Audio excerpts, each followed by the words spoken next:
কিসে চাই বাবা এটা? বাইরে গিয়ে দেখ। বাইরে এসে দেখি একটা বাইক রাখা। বাইকটা দেখে দৌড়ে গিয়ে বাবাকে জড়িয়ে ধরে বলি, আমার সুইট বাবা। হয়েছে হয়েছে, এবার যা। বাইকে উঠে বাইজিতে একটা কল দিলাম। আমা কই তুই? আমি তো বাসায়। তাড়াতাড়ি নিচে আয়, কলেজে যাব। ও আপনাদেরকে তো বলতে ভুলে গেছি, 3 হারামিগুলো আমার সাথে ভর্তি হয়েছে। বাইজিৎকে নিয়ে আমি কলেজে চলে আসি। তানিম আর হৃদয়কেও বলেছি চলে আসতে, তারাও এসেছে। সবাই বসে আড্ডা দিচ্ছি, এ সময় ইভা আসলো। ইভাকে দেখে তো আমি পুরাই ফিদা হয়ে গেলাম। এ তো সাক্ষাৎ পড়ি। ইভাকে দেখে আবারও ক্রাশ খেলাম। কি রে তোরা এখানে? ইভা জানতো না আমরা এখানে ভর্তি হয়েছি, বাট আমি জানতাম। আমারও তো একই প্রশ্ন, তুই এখানে? তুই তো আগে বললি না এই কলেজে ভর্তি হইছিস। ওকে বলে তো আর তুই এই কলেজে ভর্তি হতি না। কিছু বললি? না তো, ক্লাসে চল। আমরা সবাই ক্লাসে চলে গেলাম। ক্লাসে গিয়ে তো আমি পুরাই অবাক। তুই এখানে? রিক্তা আমার ফ্রেন্ড, আমার সাথে এসএসসি দিয়ে ময়মনসিংহ চলে গেছিল তার মামার বাড়িতে। সেখান থেকেই এইচএসসি পাস করেছে। রিক্তা আমাকে দেখে চিৎকার দিয়ে শাওন বলে জড়িয়ে ধরলো। আপনাদের বলে রাখি, রিক্তা আগে থেকে আমার প্রতি কিছুটা দুর্বল। কতদিন পর তোর সাথে দেখা, প্রায় 2 বছর, আর তোর নাম্বার বন্ধ কেন? আরে আস্তে আস্তে, আমার নাম্বার চেঞ্জ করেছি তাই তুই কলে পাসনি। এরই মাঝে স্যার চলে আসলেন এবং প্রথম দিনের ক্লাস তাই পরিচয় পর্ব দিয়ে শুরু করলেন। প্রথমে স্যার তার পরিচয় দিলেন, তারপর একে একে সব ছাত্ররা পরিচয় দিল। ক্লাস শেষে ক্যাম্পাসে কিছুক্ষণ বন্ধুদের সাথে আড্ডা দিয়ে বাসে আসার সময় হঠাৎ পিছন থেকে কে যেন বলে উঠলো, কি রে বাইক কবে কিনলি? আমি পিছনে তাকিয়ে দেখি ইভা। আজকেই বাবা গিফট করলো। তো আমাকে কি লিভ দিবি না? কি তোকে না করেছি? ওঠ। ইভার বাসে নামিয়ে দিয়ে আমি বাসে চলে আসি। তারপর থেকে প্রায়ই আমি ইভাকে ড্রপ করে বাড়ি দিয়ে আসতাম। কলেজ, বাড়ি আর আড্ডা এভাবে কেটে যায় আর 3টা মাস। সকালবেলা ফোনে রিংটোনে ঘুম ভাঙলো। রিসিভ করতেই, হারামি, তোর না 9টায় ক্যাম্পাসে থাকার কথা? সরি, এখন কয়টা বাজে? কয়টা বাজে মানে? 9টা 30 বাজে। হৃদয়ের কথাটা শুনে আমার ঘুম চলে গেল। ফ্রেশ হয়ে নাস্তা না করে ক্যাম্পাসে চলে আসি। এসে দেখি সব ব্যবস্থা করাই আছে। আসলে আজকে হৃদয় এবার বান্ধবী শুভাকে প্রপোজ করবে, তাই এত কিছু। হৃদয় এবং শুভা দুইজনকে মনে হয় ভালোবাসে, কিন্তু এই ডাইনির জন্য কিচ্ছু করতে পারে না। এ পর্যন্ত যে ছেলে শুভাকে প্রপোজ করেছে সেই এবার হাতে কেলানি খেয়েছে, আর তাই বেচারা হৃদয় ভিতরে ভিতরে পুড়ে মরছে। তাই গতকালকে আমি বলেছিলাম এবার ব্যাপারটা আমি দেখবো, তাই আজকে এই আয়োজন। ওই দেখ, ইভা শোভা গেট দিয়ে ঢুকছে। আচ্ছা, ইভাকে আমি দেখছি আর শুভাকে এখানে পাঠিয়ে দিচ্ছি বলে ইভার কাছে আসলাম। ইভা চলো, ফুচকা খাওয়াবো। সত্যি তুই ফুচকা খাওয়াবি? জি মহারানী, এবার চলেন। এই শোভা তুইও চল। না শুভা থাক, শুভা তোমাকে হৃদয় ডাকছে। শুভা বুঝতে পেরে হারামিদের কাছে চলে গেল। এই তুই শোভাকে ভাগিয়ে দিলি কেন? আসলে আমার কাছে বেশি টাকা নাই, তাই তোর যদি শর্ট পড়ে ফুচকা, তাই তাকে পাঠিয়ে দিয়েছি। ডাহা মিথ্যা কথা, ইভা যাতে বুঝতে না পারে তাই এটা বললাম। ইভাকে নিয়ে আমি ক্যান্টিনে চলে আসছি। ইভা ইচ্ছা মতো ফুচকা খেলো। এদিকে শুভা হৃদয়ের কাছে আসলো। শোভা, তোমার চোখটা বন্ধ করো। কেন? আরে করতে বলছে, করেই দেখ না। শুভা চোখ বন্ধ করলে হৃদয় হাঁটু গেড়ে বসে গোলাপ ফুলটা শুভার সামনে ধরে। I love you Shobha, do you love me? Shubha চোখ খুলে তো অবাক। ক্যাম্পাসে সবার সামনে এভাবে প্রপোজ করে, কি বলবে বুঝে উঠতে না পেরে আই লাভ ইউ টু। সবাই হাততালি দিয়ে উঠলো। আমি আর ইভা এসে দেখি সবাই ক্লাসে চলে গেল। তাই ইভা বলে উঠলো, শাওন চল আজকে তোর বাইকে ঘুরি। আমি কিছু একটা ভেবে বললাম, চলো। কিছুক্ষণ ঘোরাঘুরি করে দুপুরে বাসায় চলে আসি। ফ্রেশ হয়ে দুপুরে খাবার খাই। হাতে কোনো কাজ না থাকায় বেলকনিতে বসে গল্প লিখতে শুরু করি। আর গল্প লিখতে বসলেই কেন জানি না ইভার কথা মনে পড়ে। পড়বেই বা না কেন, আমার গল্প তো শুধু ইভাকে ঘিরে। ইভার কথা মনে পড়তে ইভাকে একটা কল দিলাম, ধরলো না। কি ব্যাপার ইভা, কল ধরলা না কেন? আবার দিলাম, ধরলো না। 10 বারের মাথায় কল ধরলো। ইভা কল ধরছিলে না কেন? তুমি ঠিক আছো? একটা কাজ করছিলাম। ইভা তোর কণ্ঠ এমন লাগছে কেন? সত্যি করে বল, তুই ঠিক আছিস? আচ্ছা পরে কথা বলি, আমার ভালো লাগছে না। ইভার কথা শুনে বুঝলাম কোনো একটা গন্ডগোল আছে, কিন্তু কি? আমাকে যে করেই হোক জানতে হবে। বেলকনি বসে থাকতে আর ভালো লাগছে না, তাই বাসার বাইরে চলে আসি আমি। হারামিদের কল দিয়ে বলি সেমতলি আসতে। সেমতলি হলো আমার বন্ধুরা বসে যে জায়গায় আড্ডা দেয় সেই জায়গার নাম। কিছুক্ষণ পর সব হারামিরা চলে আসলে জমিয়ে আড্ডা দিই। বাসায় ফিরি রাত 10টায়। অবশ্য আম্মু একটু বকা দিয়েছিল, কিন্তু আব্বুর জন্য বেঁচে যাই। ফ্রেশ হয়ে রাতের খাবার খেয়ে শেষ হয়ে ভাবছি এবার কি হলো। এবার কথা শুনে মনে হলো এবার কিছু একটা নিয়ে টেনশনে আছে। না, এসব ভেবে এখন আরামের ঘুমটা হারাম করব না। কালকে ইভার কাছ থেকে সব জেনে নেব। পরের দিন ক্যাম্পাসে একা একা বসে আছি। এবার বিষয়টা নিয়ে টেনশন হচ্ছিল, তাই আগে আগে কলেজে এসে পড়ি। হারামিগুলো এখনো আসেনি। গেটের দিকে তাকাতেই দেখলাম ইভা আসতেছে। ইভা আমাকে দেখে সোজা আমার কাছে আসলো। কিরে, কালকে তোর কি হয়েছিল? ইভা একটি কার্ড এগিয়ে দিয়ে বলল, আগে এটা ধর, কিসের কার্ড এটা? খুলে দেখ। কার্ডটা খুলে যেই কার্ডের দিকে তাকালাম, আমার মাথায় যেন আকাশ ভেঙে পড়লো। আমি বাকরুদ্ধ হয়ে গেলাম। এটা কি? কেন, আমার বিয়ের কার্ড। ওই আগে তো কিছু জানাসনি। আসলে কালকে কলেজ থেকে বাড়ি ফিরেই দেখি আমাকে নাকি দেখতে আসবে আর পছন্দ হলে আংটি পরাবে। ছেলে আমাকে দেখে পছন্দ করে, আর ছেলে 1 মাস পর অস্ট্রেলিয়া চলে যাবে, তাই বিয়ের ডেটটা এত তাড়াতাড়ি দিয়েছে।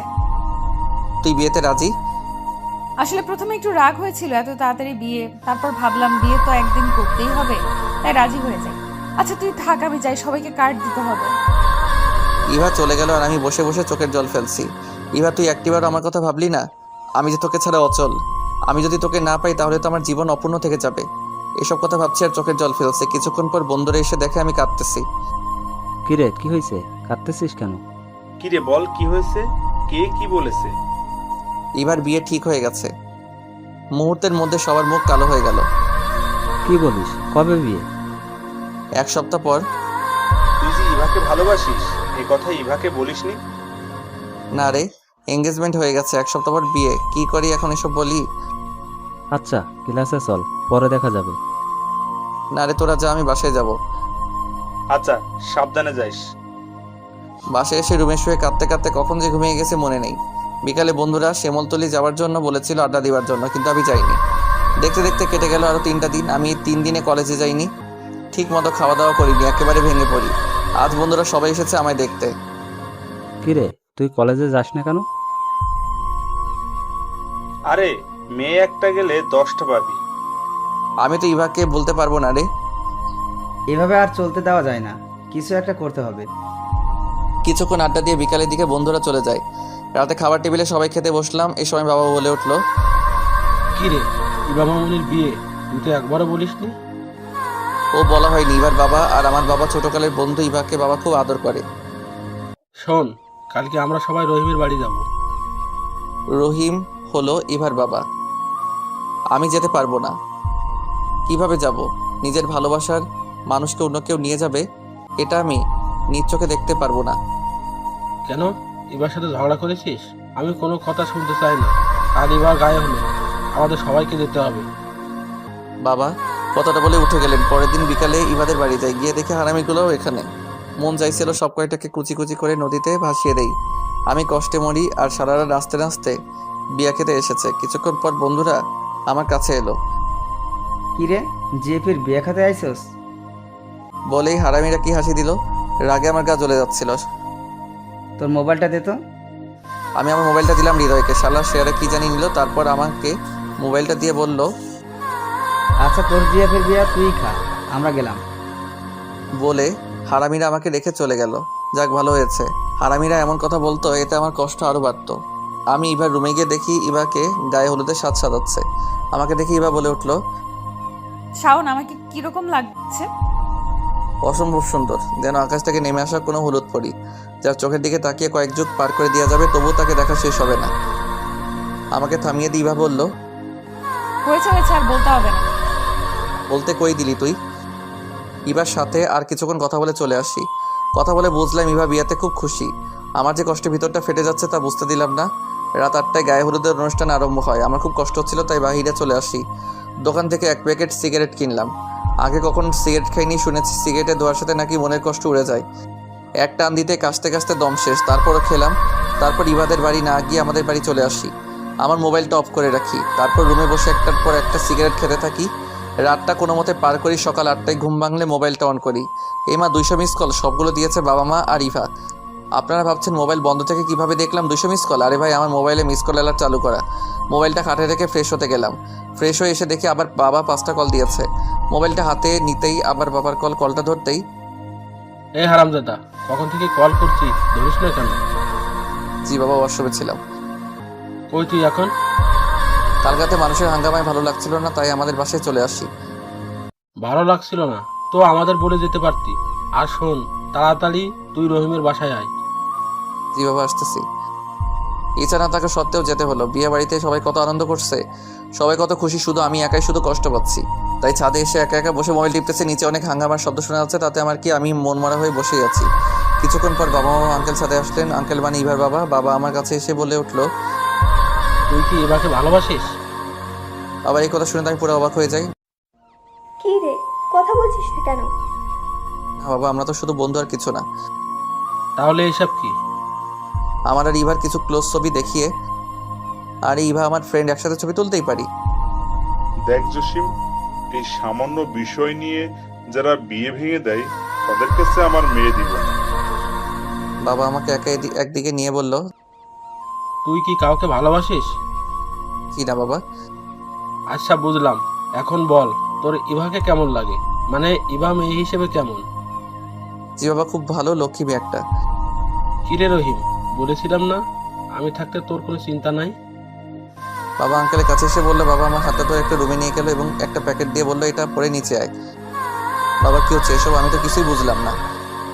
বাবা আমার হাতটা ধরে বলল, ইভার বিয়েটা ভেঙে গেছে, তারা কিছুক্ষণ আগে ফোন করে না করে দিয়েছে। বাবা কিছুক্ষণ দম নিয়ে আবার বলতে শুরু করলো, বাবা আমি তোকে না জানিয়ে একটা কাজ করে ফেলেছি। কি কাছে বাবা, আর তুমি এভাবে বলতেছো কেন? ইভা মামুনির সাথে তোর বিয়ে হবে এখন। আমি রহিমকে কথা দিয়ে ফেলেছি, তুই না করিস না বাবা। বাবার কথা শুনে আমি হাসবো না কাঁদবো কিছুই বুঝতেছি না। সবকিছু যেন আমার মাথার উপর দিয়ে গেল। আমি বললাম, বাবা ইভা কি রাজি হবে? রহিম বলেছে ইভাকে রাজি করাবে। ঠিক আছে। এরই মধ্যে হারামিরা চলে এসেছে। এই তোমরা শাওনকে নিয়ে নিচে আসো, আমি যাই। বলেই বাবা চলে গেল। কি রে, কেমন দিলাম? মানে বিয়েটা তোরা ভাঙাইছস? আগে হ্যাঁ। বন্ধু বল না, এত বড় কাজ কিভাবে করলি? শুন, তোর কাছ থেকে কালকে মোবাইল নিয়েছিলাম, মনে আছে? তোর মোবাইল থেকে তোর আর ইভার কিছু ক্লোজ ছবি নিয়েছিলাম, আর এই ছবি ইভার হবু বরকে দেখিয়েছি। ব্যাস, কাজ হয়ে গেছে। তোরা এটা না করলেও পারতি। কি বললি? ঠিক আছে, জামাইকে ফোন করে আসতে বলি। আরে না, আমি তো মজা করছিলাম। তবে রে হারামি, বলে বন্ধুরা আমাকে মারতে শুরু করলো। বর্ষেতে নিচে গেলাম মধ্যতে সাথে, কাজী কবুল বলতে বলতে সাথে সাথে কবুল বলে ফেলি। যাক, এবার আর চিন্তা নেই।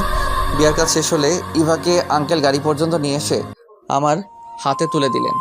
তখন আমার কি যে ভালো লাগছিল তা আপনাদের বলে বোঝাতে পারবো না। গাড়িতে বসে ভাবছি কি কপাল আমার, গেলাম বিয়ে খেতে আর আসলাম বউ নিয়ে। এসব ভাবছি আর মনে মনে হাসি। বাসায় এসে মা ইভাকে বরণ করে নিল। হারামিরাও আছে আমার বাসায়। 2000 টাকা দে তো। আমার কাছে তো টাকা নাই। আচ্ছা, লাগবো না। হৃদয়, তুই শাওনকে নিয়ে ছাদে যা, আমি না বলা পর্যন্ত রুমে আসবি না। আমি আর হৃদয় ছাদে বসে আড্ডা দিচ্ছি। কিছুক্ষণ পর বাইজিদার টানি মেলো। চল, ভাবি তোর জন্য বসে আছে। তারপর হারামিরা আমার রুমের সামনে নিয়ে আসে। শোন, বিড়াল কিন্তু ভালো করে মারিস। তুই না পারলে আমাকে বলিস। বাকশালারা। রুমে এসে দরজাটা লাগিয়ে দিয়ে ইভার দিকে তাকাতে দেখি ইয়া বড় একটা ঘোমটা দিয়ে বসে আছে। ঘোমটার জন্য ইভার মুখটা দেখা যাচ্ছে না। এক পা দুপা করে এগোচ্ছি, বুকটা ধুকপুক করতেছে। শুনেছি বাসর ঘরে বউ নাকি স্বামীর পায়ে সালাম করে। কই ইভা তো এলো না সালাম করতে। কি করব কিছুই বুঝতেছি না। নিজের উপর রাগ হচ্ছে, কেন যে আগে 2-3টা বিয়ে করে বাসর ঘরের অভিজ্ঞতা অর্জন করিনি। খাটের এক কোণে গিয়ে বসলাম। আমাকে দেখে ইভা ঘোমটাটা সরিয়ে বলল, শোন, আমি তোকে স্বামী হিসেবে মানতে পারবো না, তো আমার কাছে আসার চেষ্টা করবি না। ইভার কথা শুনে আমি বাকরুদ্ধ হয়ে যাই। কি বলবো কিছুই বুঝতেছি না। ইভা আমার দিকে একটা বালিশ ছুঁড়ে মেরে বলল, তুই সোফায় ঘুমা আর আমি খাটে ঘুমাবো। সোফায় তো আমি ঘুমাতে পারি না। তা আমি কি করবো? ঘুমাতে না পারলে জেগে থাক। যা তো এখান থেকে, আমি ঘুমাবো। কি আর করবো, মনে একরাশ কষ্ট নিয়ে সোফায় শুয়ে পড়লাম। বাসর ঘর নিয়ে জীবনে কত স্বপ্ন দেখেছি, শেষ পর্যন্ত কিনা আমাকে সোফায় ঘুমাতে হলো। ভাবতেই চোখে জল চলে এলো। সকালবেলা ঘুম ভাঙতে চোখ খুলে দেখি বউ আমার গোসল করে এসে আয়নার সামনে বসে মাথার চুল আঁচড়াচ্ছে। প্রতিদিন সকালে ঘুম ভাঙতে ইভাকে দেখতে পারবো, ভাবতেই ভালো লাগে। এভাবে চেয়ে আছিস কেন? আমার বউকে দেখছি। আমি না তোকে বললাম আমি তোকে স্বামী হিসেবে মানি না? তো আমাকে এসব বউটও ডাকবি না। শোয়া থেকে উঠে ফ্রেশ হয়ে ইভাকে নিয়ে নিচে গেলাম। আমাদের দেখে সবাই হা হয়ে তাকিয়ে আছে, যেন আমরা ভিন্ন গ্রহে এলিয়েন। আমাদের আর কোনোদিন দেখিনি। বাহ, তোদেরকে খুব মানিয়েছে। দেখতে হবে না কার ছেলে আর ছেলের বউ? ছেলে কি তোমার একার নাকি? আরে তোমরা ঝগড়া থামাবা, আমি তোমাদের দুজনেরই ছেলে, এখন খেতে দাও। মা আপনিও বসে পড়েন, আমি বেড়ে দেই। আচ্ছা ঠিক আছে, তুমিও বসে পড়ো। খাবার টেবিলে বসে ইভা কি সুন্দর ব্যবহার, বলে কি মেয়ে, এটা দিব তোমাকে, এটা একটু নাও। সবার সামনে কি সুন্দর করে কথা বলে, আমি তো শুনে পুরাই শখ। বিকালে বন্ধুদের সাথে আড্ডা দিতে গেলাম। কিরে, বাসুরাত কেমন কাটলো? বেয়াল কি মারছিলি? আরে দূর, রাতে কিছুই হয়নি। তারপর বন্ধুদের সবটা বললাম। আমার কথা শুনে বন্ধুদের সে কি হাসি। আহারে বেচারা, বাসর ঘরে সোফায় থাকতে হলো। বন্ধুদের সাথে আড্ডা দিতে দিতে রাত 10টায় বাসায় ফিরি। কিরে, এত রাত করে বাসায় ফিরলি ঘরে বউ রেখে? তোর কি বুদ্ধি শুদ্ধি কখনোই হবে না? বৌমা কখন থেকে না খেয়ে বসে আছে। বাবার কথা শুনে তো আমি পুরাই অবাক হয়ে যাই। যে আমাকে দেখতেই পারেন না সে কিনা আমার জন্য না খেয়ে বসে আছে। কথাটা শুনে মনে মনে খুশি হলাম। ফ্রেশ হয়ে আমি আর ইভা খেতে বসলাম। তুমি আমার জন্য না খেয়ে অপেক্ষা করছিলে কেন? খেয়ে নিতেই পারতে। বাবা মা যাতে না বোঝে তাই খাইনি। আর তুই আমায় তুমি করে বলতিস কেন? আরে নিজের বিয়ে করা বউকে কি তুই করে বলবো? এই তোকে না না করছি আমাকে বউ বলতে? তোর এসব আদিক্ষেতা আমার ভালো লাগে না। এবার কথাটা শুনে আবার টেবিলে আরো বসে থাকতে মন চাইনি, তাই উঠে রুমে চলে আসি। সোফায় শুয়ে শুয়ে ভাবতেছি ইভা কি আমাকে কখনো মেনে নেবে না, তাহলে আমাকে বিয়েটা করছিল কেন। কিছুক্ষণ পর ইভা রুমে এসে শুয়ে পড়লো। সকালবেলা খুব ভোরেই আমার ঘুম ভাঙলো। ইভা এখনো ঘুমাচ্ছে। ঘুমালে মেয়েটা কিরকম বাচ্চা বাচ্চা লাগে। ইভাকে দেখে নিজেকে আটকে রাখতে পারলাম না। আস্তে আস্তে ইভার কাছে গিয়ে বসে ইভাকে দেখতে লাগলাম। আমি কেমন জানি একটা ঘোরের মধ্যে হারিয়ে যাচ্ছি। এত কাছে কখন আসিনি ইভার। নিজের অজান্তে একটা ভালোবাসার পরও শেখে দিলাম ইভার কপালে। হঠাৎ মনে হলো ইভা আমাকে ইভার এত কাছে দেখলে আস্ত রাখবে না, তাই উঠে পড়লাম। ফ্রেশ হয়ে একটু বাইরে গেলাম হাঁটাহাঁটি করতে। 8টার বাসায় ফিরি। কি রে, এত সকাল সকাল কই গেছিলি? এই তো একটু হাঁটাহাঁটি করতে। খেতে দাও তো, খিদে লাগছে। ফ্রেশ হয়ে আয়। তারপর ফ্রেশ হয়ে এসে একসাথে সবাই খেতে বসেছি। মা, আমি আজ কলেজে যাব। ইভাও কি যাবে? মা আমিও যাব। ঠিক আছে, শাওনের সাথে যাস। শুন, বৌমাকে সাথে করে নিবে, আবার সাথে করে নিয়ে আসবে। ঠিক আছে মা। আমি কলেজে যাবার জন্য রেডি হয়ে নিচে দাঁড়িয়ে আছি। ম্যাডামের এখনো আসার কোনো নামগন্ধ নাই। কিছুক্ষণ পর সিঁড়ির দিকে তাকিয়ে হা হয়ে যাই। আমি কাকে দেখছি? ইভা একটা কালো শাড়ি পরেছে। এর আগে কোনোদিন মেয়েটির শাড়ি পরতে দেখিনি। এত সুন্দর লাগছিল তা বলে বোঝাতে পারবো না, তাই হা করে তাকিয়ে ইভাকে দেখছি। ইভা যে কখন আমার কাছে চলে আসে বুঝতেই পারিনি। মুখ বন্ধ কর, নইলে মুখে মশা ঢুকবে। ইভার কথায় আমি কিছুটা লজ্জা পেয়ে বললাম, চলো দেরি হয়ে যাচ্ছে। বাইকে করে দুজন কলেজে গেলাম। গিয়ে দেখে হারামিরাও এসেছে। সবাই বসে আড্ডা দিচ্ছি। এরই মাঝে রিক্তা আসলো। এতদিন কলেজে আসছো নাই কেন? এমনিতেই কাজ ছিল বাড়িতে। ও, এখন কাজ শেষ হয়েছে? তারপর সবাই বসে কিছুক্ষণ আড্ডা দিয়ে ক্লাসে চলে আসি। ক্লাসে এসে দেখি ইভা ক্লাসে নেই। কিছুক্ষণ পর স্যার আসে ক্লাসে। এখনও ইভার আসার নাম নেই। ক্লাস শেষে বাইরে গিয়ে ইভাকে খুঁজতে লাগলাম। খুঁজতে খুঁজতে ক্যান্টিনে গিয়ে দেখি ইভা একটি ছেলের সাথে হাসাহাসি করে কথা বলছে। দেখে আমার খুব রাগ হচ্ছিল, কিন্তু এখানে কিছু বলা যাবে না, যা বলার বাড়িতে গিয়ে বলবো, তাই আগে সেখান থেকে চলে আসি। কলেজ শেষে ইভার জন্য দাঁড়িয়ে আছি। ইভা এখন আসার নাম নাই। প্রায় 20 মিনিট পর সেই ছেলেটির সাথে ইভা আসলো। ছেলেটিকে বিদায় দিয়ে আমার কাছে আসলো। চল। আমি আর কিছু না বলে আগে বাইক স্টার্ট করে দিয়ে বাসে চলে আসি। রুমে এসে ইভাকে বলি, ছেলেটিকে আর তার সাথে তোমার এত কিসের কথা? ছেলেটি যেই হোক, তোকে বলতে যাব কেন? বলতে হবে আমাকে, কারণ আমি তোমার স্বামী। স্বামী মাই ফুড, তোকে আমি স্বামী হিসেবে মানি না। শোন, তোকে আমি 6 মাস পর ডিভোর্স দেব। সো আমার ব্যাপারে তুই নাক গলাতে আসবি না। ইভার মুখে ডিভোর্সের কথাটা শুনে আমার মাথায় যেন আকাশ ভেঙে পড়লো। আমি আর কিছু না বলে রুম থেকে বেরিয়ে পড়ি। ছাদে গিয়ে সিগারেট ধরালাম। আগে সিগারেট খেতাম না, এখন ইভার অবহেলায় সিগারেট ওই আমারই একমাত্র সঙ্গী। এভাবেই কেটে যায় 1 মাস। ইভা এখন আমার সাথে আগের মতো কথা বলে না। আমি কথা বলার বহু চেষ্টা করি, কিন্তু ইভা শুধু হ্যাঁ বা না উত্তর দেয়, তাই আমিও বেশি কিছু বলি না। সকালে ফ্রেশ হয়ে নাস্তা করে ইভাকে নিয়ে কলেজে গেলাম। ক্যাম্পাসে গিয়ে দেখি বন্ধুরা সবাই বসে আছে, কিন্তু সবার মন খারাপ। কিরে তোরা সবাই মুখটা এমন বাংলার পেঁচার মতো করে রাখছস কেন? মিমের বিয়ে ঠিক হয়ে গেছে। মিম হচ্ছে বাইজিতের খালাতো বোন। কি বলিস, কবে? জানি না, তবে কিছুক্ষণ আগে মিম কল করে বলল। বিয়ের ডেট ঠিক হয়ে গেছে? সামনের রবিবারে। আজকে সোমবার, তার মানে 5 দিন সময় বাকি আছে। আর চল সবাই। কই যাবি? কই যাবো মানে তোর খালা বাড়ি। সবাই এখন যার যার বাড়ি গিয়ে রেডি হয়ে নে। তারপর সবাই উঠে পড়ি। আমি ইভাকে খুঁজতে থাকি, কারণ ইভাকে বলে যেতে হবে। ইভাকে গিয়ে দেখি বান্ধবীদের সাথে বসে আড্ডা দিচ্ছে। আমি ইভাকে ডাক দিলাম, ইভা একটু এদিকে আসো। কি বলবি? এখানে বল। শোন, আমি এখন বাড়ি চলে যাব, তুমি কি আমার সাথে যাবে? এখন চলে যাবে কেন? ক্লাস করবে না? না, আমি এক জায়গায় যাব 5-6 দিনের জন্য। আচ্ছা তুই তাহলে যা, আমি ক্লাস করে বাসায় চলে আসবো। আমি মন খারাপ করে চলে আসলাম। ভাবছিলাম 5-6 দিনের জন্য যাবো, এবার কিছু বলবে, কই যাব, কেন যাব, এসব। আচ্ছা সাবধানে যাও, এটুকু তো বলতে পারো। বাড়ি গিয়ে মাকে বাড়ি রেডি হয়ে সবাই বেরিয়ে পড়লাম মিমের বাড়ি কিশোরগঞ্জের উদ্দেশ্যে। স্টেশনে এসে সবাই বাসে উঠে পড়লাম। প্রায় 4 ঘন্টা জার্নি করে মিমদের বাড়ি গেলাম। বাইজিদের সবার সাথে পরিচয় করিয়ে দেই। আন্টি আমাদের রুম দেখিয়ে বলে, বাবা তোমরা এখানে রেস্ট নাও। সবাই ফ্রেশ হয়ে রেস্ট নিচ্ছি। হৃদয় মোবাইলে সবার সাথে কথা বলছে। কিছুক্ষণ পর মিম আসলো রুমে, বাইজিদকে দেখে সবার সামনে জড়িয়ে ধরলো। আমরা সবাই হা হয়ে গেলাম। মিম কিছুক্ষণ পর যখন দেখলো আমরা তাকিয়ে আছি, বাইজিদকে ছেড়ে দিয়ে বলল, সরি। সমস্যা নাই, আপনারা কন্টিনিউ করতে পারেন। বলে আমরা রুম হতে বেরিয়ে পড়ি। রাতে খাবার খেয়ে সবাই রুমে আসি। বাইজিদ, আমার মিমের সাথে কিছু কথা আছে, চল মিমের রুমে। তারপর আমি আর বাইজিদ মিমের রুমে যাই। মিম, আমি তো কিছুই বুঝলাম না, আপনি বাইজিদকে ভালোবাসেন, তাহলে বিয়েতে রাজি হলেন কেন? আসলে বাবা আমাকে না জানিয়ে আমার বিয়ে ঠিক করেছে। তাহলে জানার পর আঙ্কেলকে কিছু বলেন না কেন? আমি বাবাকে খুব ভয় পাই, আর বাবাকে বাইজিতের কথাটা বলতে পারিনি। আচ্ছা আপনি এখন কি চান? আমি বাইজিতকে ছাড়া বাঁচতে পারবো না। আচ্ছা আমরা আছি, সব ঠিক করে দিব। বলে আমি আর বাইজিদ রুম মধ্যে চলে আসি এবং সবাইকে সব বললাম। সব তো বুঝলাম, এখন বাইজিৎ তুই তোর আঙ্কেলকে বলতে পারবি? না ভাই, আঙ্কেল খুব রাগী, আমি বলতে পারবো না। আরে এদের দিয়ে কিছু হবে না, যা করার আমাদের কি করতে হবে। অনেক রাত হয়েছে, এখন সবাই ঘুমা। তারপর সবাই ঘুমিয়ে পড়ি। সকালবেলা ঘুম ভাঙতে ইবার কথা মনে পড়লো। প্রতিদিন ঘুম থেকে উঠে ইবাকে দেখতাম, আজ ইবাকে দেখতে না পেয়ে মন খারাপ করে বসে আছি। কিরে মন খারাপ করে বসে আছিস কেন? না এমনি, আর কই মন খারাপ। এবার কথা মনে পড়ছে তাই না? আমি মাথা নেড়ে হ্যাঁ জানালাম। বন্ধুরা এমনই হয়, মুখ দিয়ে কিছু বলতে হয় না, চোখ দেখেই সব বলে দিতে পারে। মন খারাপ করিস না, দেখিস সব ঠিক হয়ে যাবে। তারপর ফ্রেশ হয়ে সবাই মিলে ঘুরতে গেলাম। কিশোরগঞ্জের পাগলা মসজিদ, শোলাকিয়া ঈদগাহ মাঠ ও গুরুদয়াল কলেজে ঘুরলাম। গুরুদয়াল কলেজের অনেক নাম শুনেছি, এখানে নাকি রাষ্ট্রপতিও লেখাপড়া করেছে, তাই এই কলেজটা দেখার খুব শখ ছিল। কিছুক্ষণ ঘোরাঘুরি করে মিমদের বাড়ি গেলাম। এখনও মিমের বাবাকে বাইজিদের কথা বলা হয়নি, তাই সবাই বসে প্ল্যান করতেছে কিভাবে বলা যায়।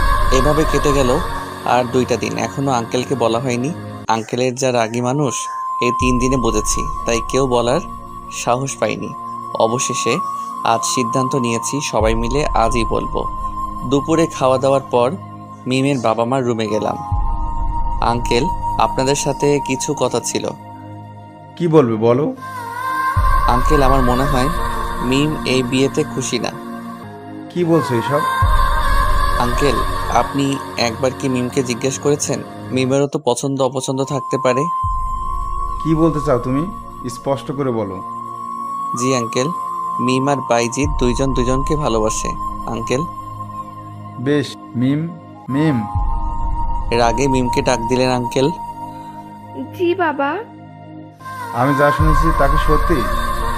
মিম ভয়ে শুধু মাথা নাড়িয়ে হ্যাঁ জানালো। তোমরা সবাই এখন যাও।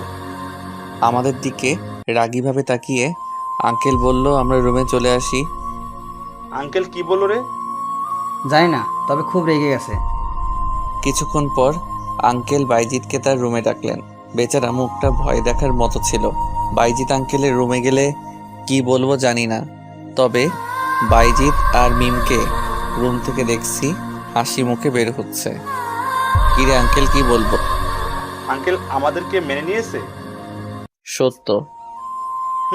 আমাকে ডেকে নিয়ে প্রথমে খুব বকাঝকা করলো, আগে কেন বলিনি তার জন্য।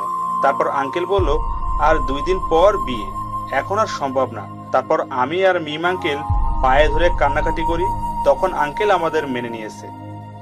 তার মানে কালকের দিন পর তোদের বিয়ে? না রে, আঙ্কেল বলল আমার লেখাপড়া শেষ করে তারপর বিয়ে। বিয়ে পরে হবে, তা থেকে এখন তো প্রকাশে প্রেম করতে পারবি। আচ্ছা শোন, বিয়ে যখন হবে না তাহলে আমরা বরং আজকেই চলে যাই। আজকে দিনটা থাকি না, কালকে না হয় চলে যাব। আচ্ছা বুঝছি, আর বলতে হবে না। পরের দিন সকালে আমরা সবাই বাড়ির দিকে রওনা দেই। দুপুরে বাসায় এসে পৌঁছাই। দরজায় কলিং বেল দিতেই মা এসে দরজা খুলে দিল। মাকে দেখে জড়িয়ে ধরি। কেমন আছো মা? ভালো। যা, ফ্রেশ হয়ে খেতে আয়। ফ্রেশ হয়ে এসে আমি আর মা খেতে বসি।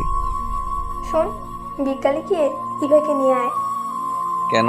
আর ইভা কই গেছে? কেন, তুই জানিস না ইভা তোকে কিছু বলেনি? না, ইভা তো কিছু বলেনি আমাকে। তুই চলে যাওয়ার পর তো ইভাও তার বাড়িতে চলে গেছে। তোমাকে বলে যায়নি? বললো তো, তুই নাকি বলেছিস যেতে। আচ্ছা, বিকালে গিয়ে নিয়ে আসবো। অনেক জার্নি করেছি, তাই রুমে গিয়ে শুইতেই এক ঘুম। বিকালে মায়ের ডাকে ঘুম ভাঙলো। কি রে, তুই না ইভাকে আনতে যাবি? আচ্ছা, তুমি যাও, আমি ফ্রেশ হয়ে যাচ্ছি। তারপর ফ্রেশ হয়ে বাইকটা নিয়ে ইভাদের বাড়ি গেলাম। অনেক দিন বাইকটা ধরা হয়নি, তাই বাইকেই গেলাম। কলিং বেল বাজাতেই শাশুড়ি আম্মা দরজা খুলে দিলেন।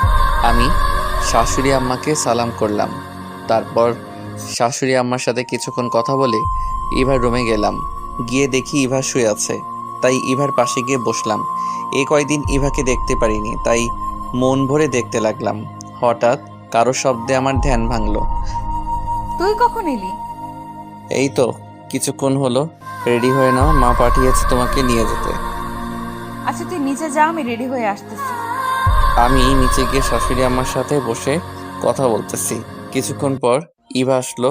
আমি ইভাকে নিয়ে বাইকে করে বাসায় চলে আসি। পরের দিন ইভাকে নিয়ে কলেজে যাই। আমার সাথে বাইকে ইভাকে দেখে রিক্তা বলল।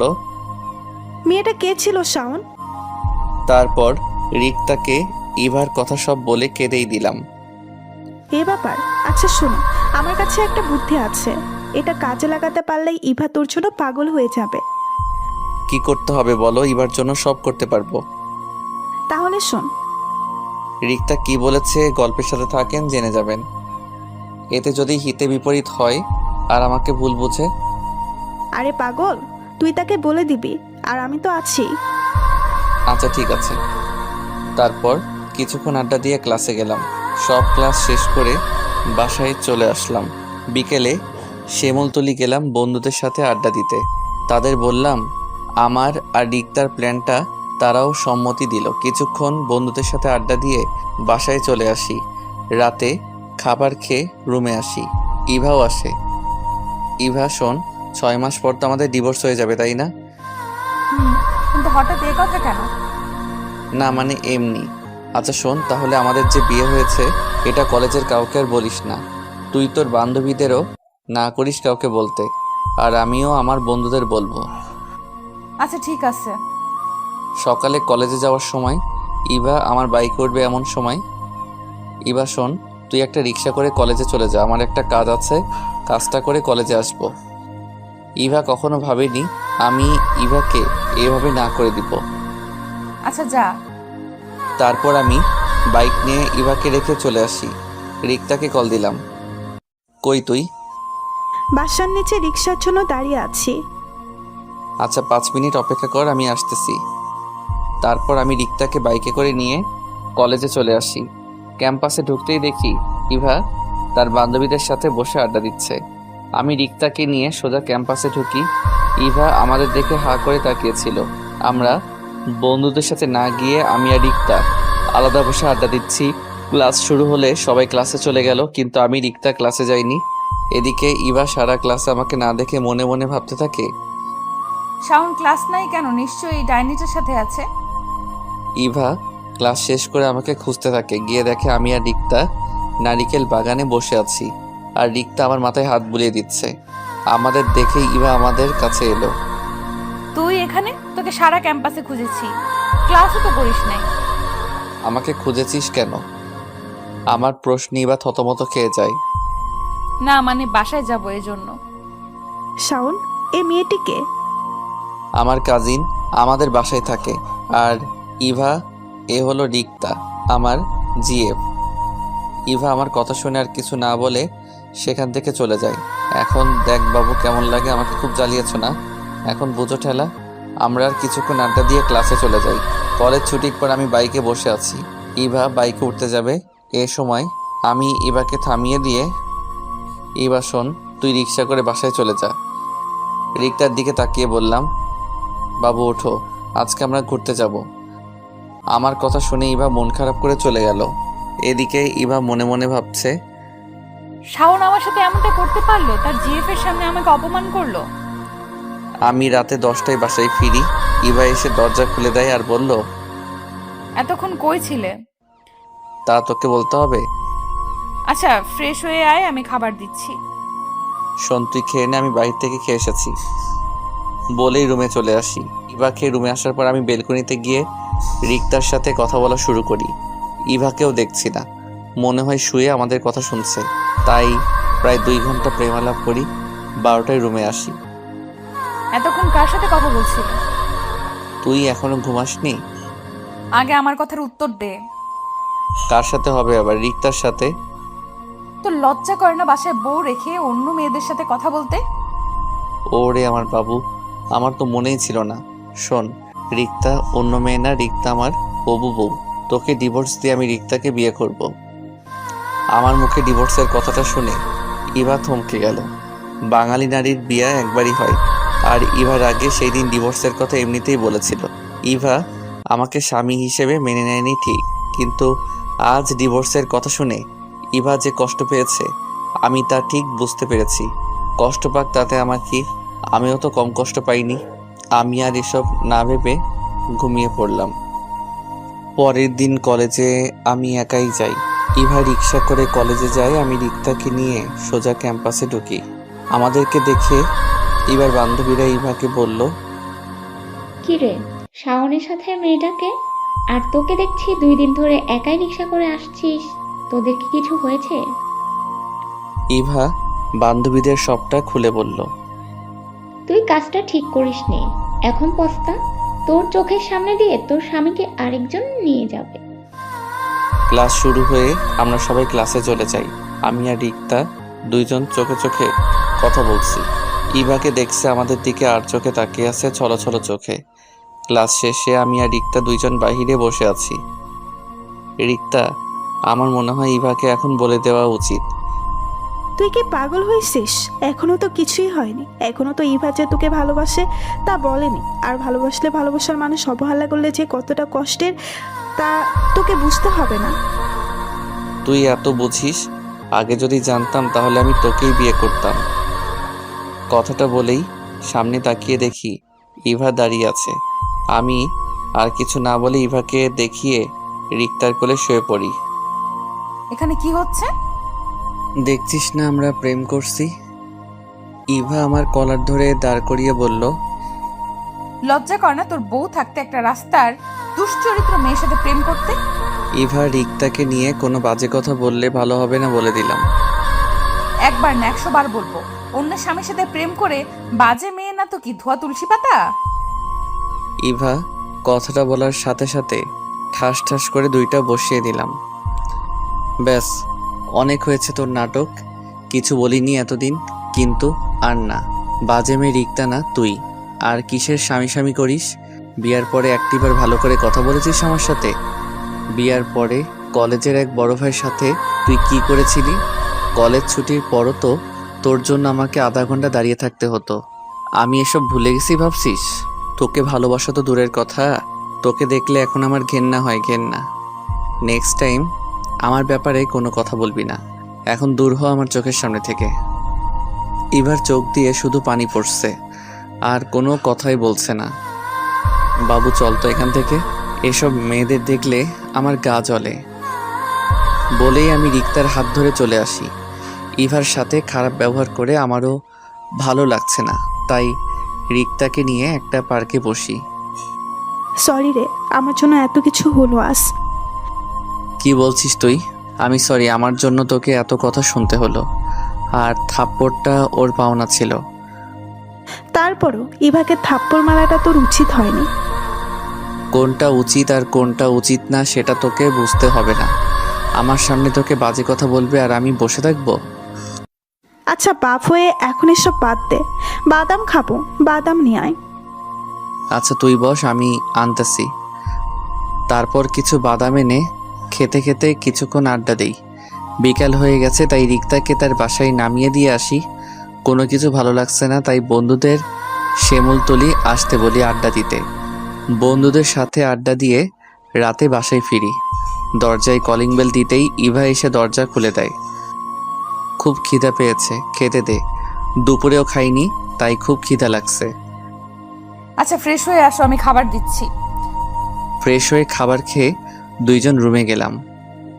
শোনো, তুমি চাইলে খাটে ঘুমাতে পারো।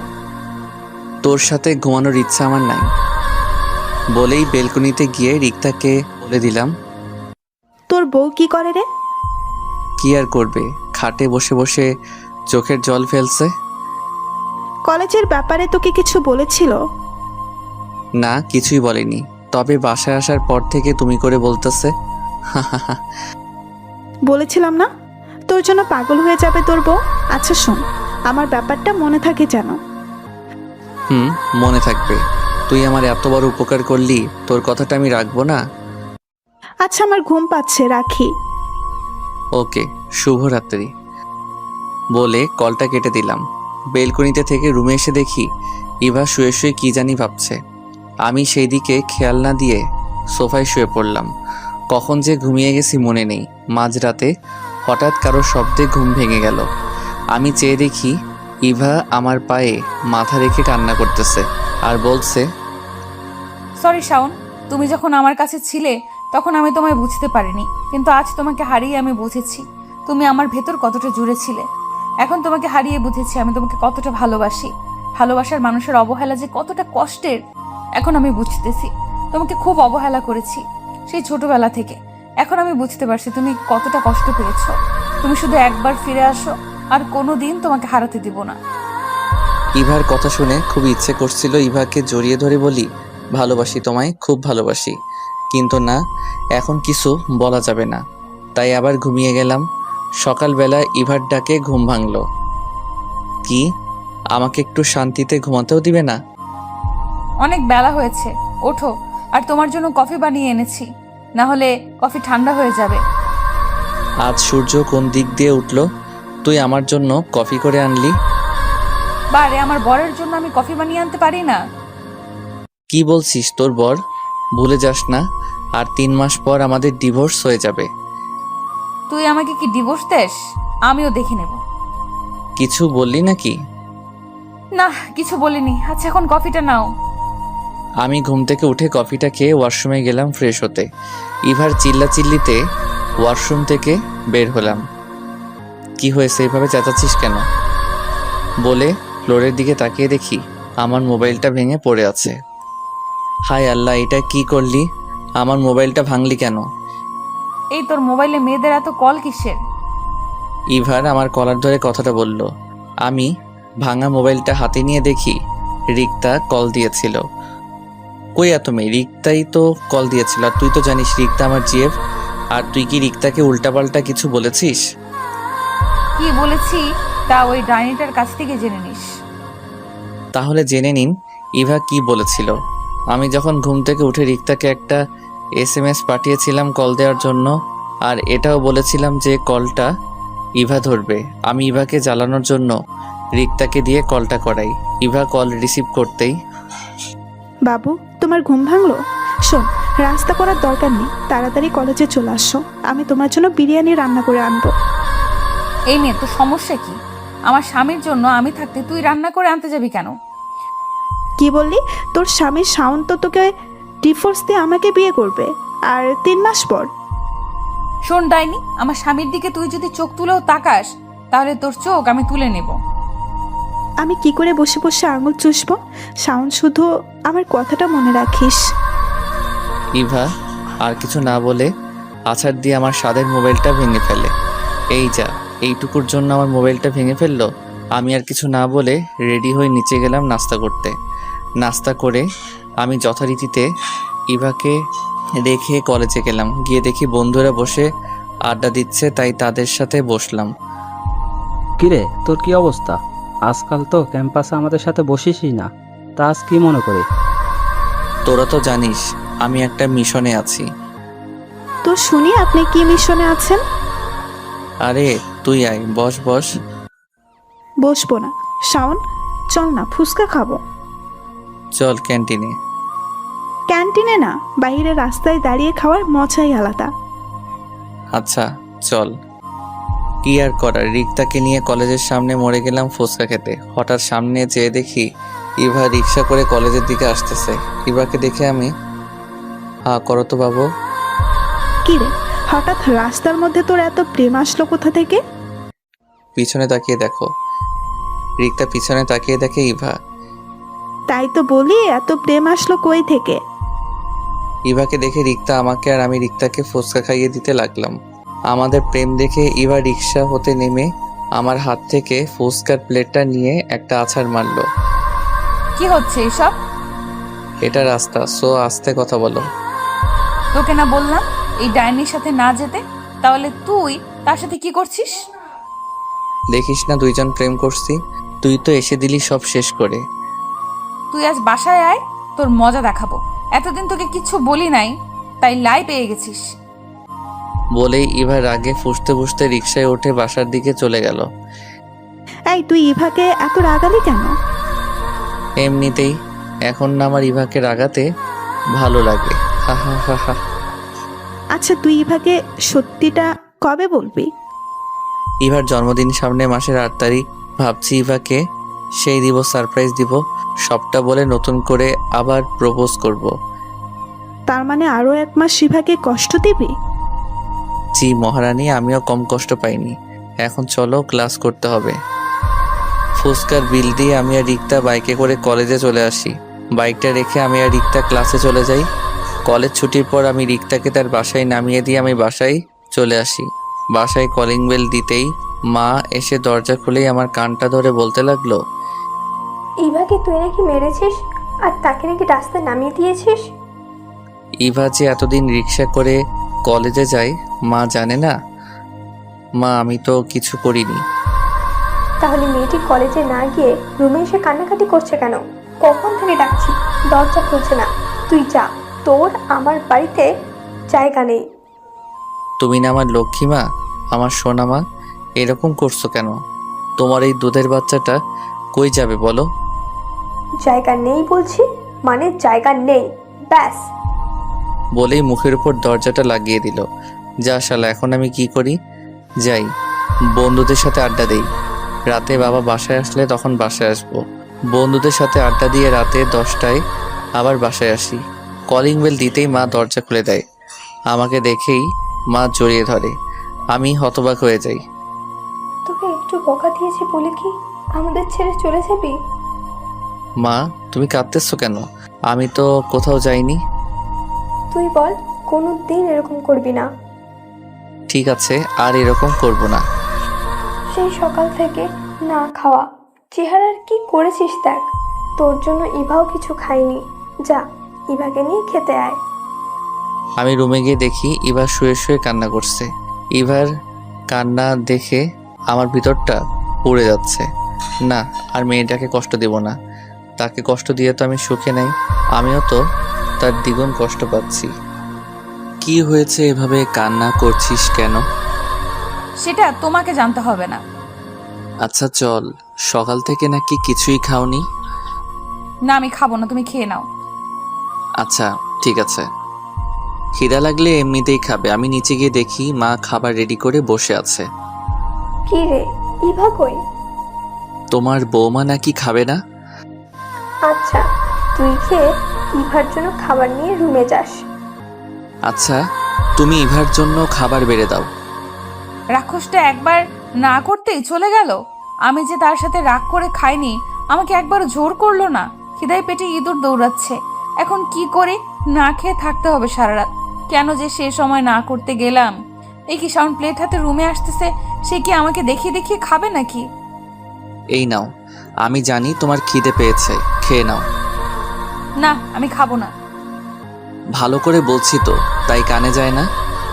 খেতে পারি, একটা শর্ত। কি শর্ত শুনি? তে আমাকে খাইয়ে দিতে হবে। শাওন কিছু একটা ভেবে ইভার মুখের সামনে খাবার তুলে দিল। হা করো। ইভা হা করলে শাওন ইভাকে খাইয়ে দিতে লাগলো। এবার খুব ভালো লাগছিল। এই কয়েকদিনে শাওনকে খুব ভালোবেসে ফেলেছে। শাওনের প্রতিটি স্পর্শ এখন ইভার ভালো লাগে। কেন যে আগে শাওনকে অবহেলা করলো? ইভাকে খাইয়ে দিয়ে ইভার মুখটা মুছে দিয়ে প্লেটটা টেবিলে রেখে দিলাম। মনে মনে ভাবছি মেয়েটা সত্যি আমাকে খুব ভালোবাসে। শাওন, তুমি কি সত্যি আমাকে ডিভোর্স দিয়ে দিবে? কেন, তুমি ডিভোর্স চাও না? না, আমি ডিভোর্স চাই না। সেদিন আমি এমনিতেই রাগে ডিভোর্সের কথা বলেছিলাম। এ ব্যাপারে আমরা পরে কথা বলি। বলে আমি সোফায় শুয়ে পড়লাম। সকালবেলা ইভার ডাকে ঘুম ভাঙলো। ফ্রেশ হয়ে নাস্তা করলাম। কলেজে যাওয়ার জন্য রেডি হচ্ছি।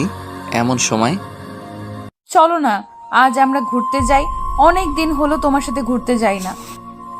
না, আজকে রিক্তাকে নিয়ে মুভি দেখতে যাব, আজকে সময় নেই। আমি এমনিতেই বানিয়ে বললাম। রিক্তার কথা বলাতে ইভার মনটা খারাপ হয়ে গেল। শুধু রিক্তা রিক্তা রিক্তা, কি আছে এই মেয়ের মধ্যে যা আমার মধ্যে নেই? রিক্তাকে আমার থেকেও বেশি সুন্দরী। রিক্তার মধ্যে কি আছে শুনতে চাও? রিক্তা তোমার মতো অহংকারী না। রিক্তার ভালো একটা মন আছে, যা তোমার মধ্যে নেই। তাছাড়া রিক্তা আমাকে খুব ভালোবাসে। কি পেয়েছি তোমাকে ভালোবেসে বলতে পারবে? চড় থাপ্পড় ছাড়া। সেই ছোটকাল থেকে তোমাকে ভালোবেসেছি, বিনিময়ে কি পেয়েছি? শুধুই অবহেলা। এখন আমাকে একটু শান্তিতে থাকতে দাও। ইভার দিকে চেয়ে দেখি শুধুই চোখের জল ফেলছে, আর কিছুই বলছে না। শোন, আমার সামনে এসব ন্যাকা কান্না করবে না, এসব আমার একদম পছন্দ না। এদিকে ইভা ভাবছে আগে শাওন তাকে কত ভালোবাসতো, তার জন্য কত কি করতো। তার মন খারাপ দেখলে সহ্যই করতে পারতো না, তাকে হাসানোর কত চেষ্টা করতো। সেই শাওন এখন বলছে তার কান্না নাকি নেকি কান্না। এসব ভেবে ইভা হাউ মাউ করে কেঁদে উঠলো। আমি তাড়াতাড়ি করে ইভার মুখটা চেপে ধরি। মা শুনতে পারলে আজ আমার খবর আছে, কালকে কোনো রকম বেঁচে গেছি। ইভা প্লিজ কান্না থামাও, মা শুনতে পারলে আমাকে মেরে ফেলবে। ইভা কান্না থামালো, কিন্তু মাঝে মধ্যে ফুপাচ্ছে আর চোখের জল ফেলছে। যতই হোক ইভাকে ভালোবাসি তো, তাই ইভার সামনে বসে ইভার চোখের জল মুছে দিয়ে বললাম, সরি। আচ্ছা চলো, আজ আমিও তোমার সাথে রিক্সা করে কলেজে যাব। ইভা কান্নামাখা কণ্ঠে বলল, না তুমি যাও, আমি কলেজে যাব না। আমি আর কিছু না বলে কলেজে চলে গেলাম। আমি জানি ইভা এখন দরজা লাগিয়ে শুয়ে শুয়ে কান্না করবে, করুক, তাতে আমার কি। আমিও তো ইভার জন্য কম কান্না করিনি। কলেজে এসে কিছুই ভালো লাগছে না। না, আজ ইভার সাথে একটু বেশি করে ফেলেছি। কিরে, কখন থেকে দেখছি মন খারাপ করে বসে আছিস? কিছু কি হয়েছে? তেমন কিছু না, এমনি মন খারাপ। আমরা কি তোর আপন কেউ? আমাদেরকে বলবি। এখন তো তোর রিক্তাই আপন। তুইও শুরু করলি? আচ্ছা শোন, তারপর সবটা বললাম ওদের। ইভা তো এখন তোকে ভালোবাসে, তাহলে তাকে বলে দিচ্ছিস না কেন? ভাবছি ইভার জন্মদিনের ইভাকে সারপ্রাইজ দিব। তুই যা ভালো মনে করিস। আচ্ছা এখন চল ক্লাসে যাই। তারপর সবাই ক্লাসে চলে গেলাম। কলেজ ছুটির পর বাসায় এসে কলিং বেল দিতেই মা দরজা খুলে দেয়। রুমে এসে দেখি ইভা রুমে নেই, হয়তো বেলকনিতে হবে। আমি ফ্রেশ হয়ে বেলকনিতে গেলাম, সেখানেও ইভা নেই। ছাদে গেলাম, ছাদেও ইভা নেই। তাই তাড়াতাড়ি করে মার কাছে গেলাম। মা, ইভা কই? ইভাদের বাড়ি গেছে। আমি রুমে গিয়ে দেখি মায়ের জন্য নাকি কান্না করছে, তাই বললাম কয়েকদিন মায়ের কাছে থেকে আসতে। ও আচ্ছা। তুইও যা, তুইও তো বিয়ের পর শ্বশুর বাড়ি যাসনি। আচ্ছা ঠিক আছে। আমি রুমে গিয়ে ফ্রেশ হয়ে কিছুক্ষণ রেস্ট নিয়ে বিকালের দিকে শ্বশুরবাড়ি গেলাম।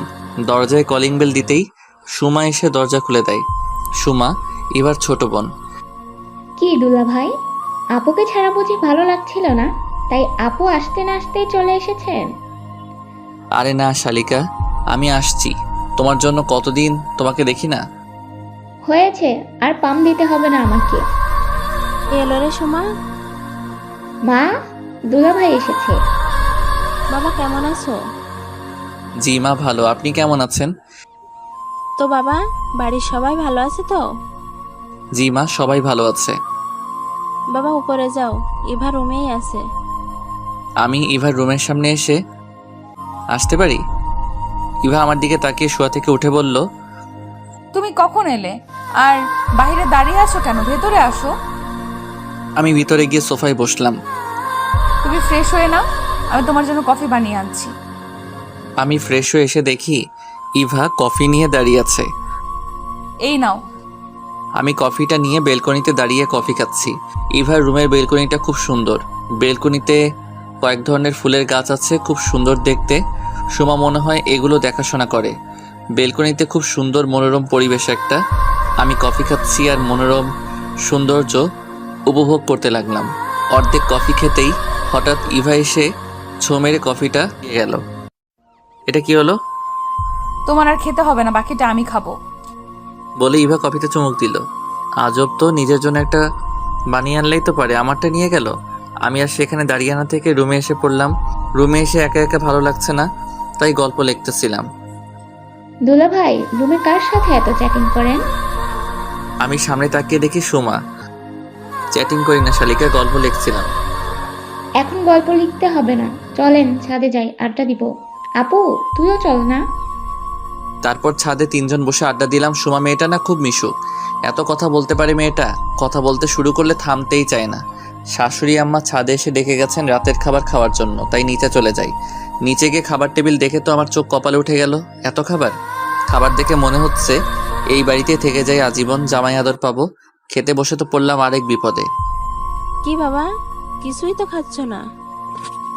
এটা নাও ওটা নাও, না করার শর্তেও জোর করে দেয়। এত খাবার মনে হয় আমি জীবনেও খাইনি। খাওয়া দাওয়া শেষে রুমে চলে আসি। এই তোমার মা কি আমাকে মারার প্ল্যান করছে নাকি? ইভা আমার দিকে অবাক হয়ে তাকিয়ে আছে। জোর করে এত খাবার খাওয়ালো, আমার খুব ক্লান্ত লাগছে। আচ্ছা একটা বালিশ দাও, আমি ঘুমাবো। শোনো, তুমি খাটে ঘুমাও, আমি সোফায় থাকি। না থাক, তুমি খাটে থাকো। আমাদের বাড়িতে এসে তুমি সোফায় থাকবে তা হয় না। তোমার সোফায় থাকা অভ্যাস নাই, তুমি থাকতে পারবে না।